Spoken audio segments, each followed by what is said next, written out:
Well, today is the last day for Sears in the Avalon Mall in St. John's, and with the chain closing across the country, more than 12,000 employees are out of work. But they're not the only ones affected by the company's bankruptcy. 18,000 pensioners are also taking a hit because Sears stopped paying insurance premiums. As Here Now's Megan McCabe reports, those retirees are facing a heavy blow. At 72, Ron Husk never thought he'd be doing this again, heading to work. After a career with Sears in St. John's, starting in 1965 at the old Simpson Sears downtown and retiring from the Village Mall store 35 years later, Husk thought he was set. He'd paid into a pension that would take care of him and his wife Florence for the rest of their lives. But he was wrong. I went to a funeral of a good friend there a few weeks ago, and it fills you up, you know, knowing that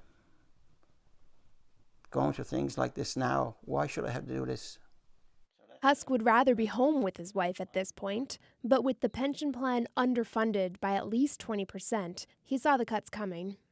They canceled my life insurance, they discontinued my health and dental, and now in 2018 sometime they're going to cut my pension.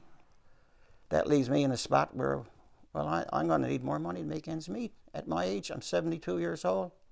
I've gone to work, and I'm gone to work at part-time at the Home Depot, who I must say treats me very well, and I enjoy it there.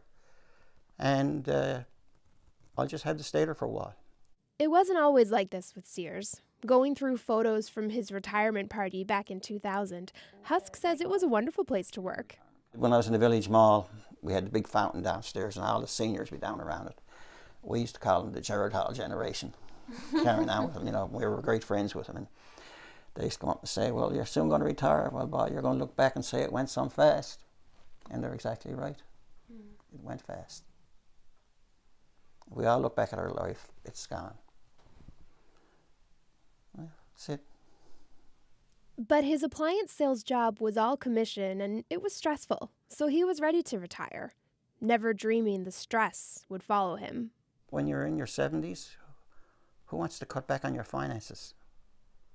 You try to live comfortable, you know, the rest of your life. I don't know, I guess you could say what you got left in this life. And it's sad when these companies do this. There's no protection. You think when you're retired, they say, well, you got no worry now. You can retire, live happily ever after. There's no such thing. In the couple's modest Mount Pearl home, Husk worries what's going to happen when he's not well enough to work anymore. Because it's expensive to live here, very expensive. The price of everything is going up, and now I even mentioned to some people in the work I talk to them, what are you going to do when the electricity, they say, doubles? They say to me, I don't know what I'm going to do. And here's my income going to drop. And we're like everybody else, we live paycheck to paycheck. And now they're going to take part of it away. Megan McCabe, CBC News, Mount Pearl.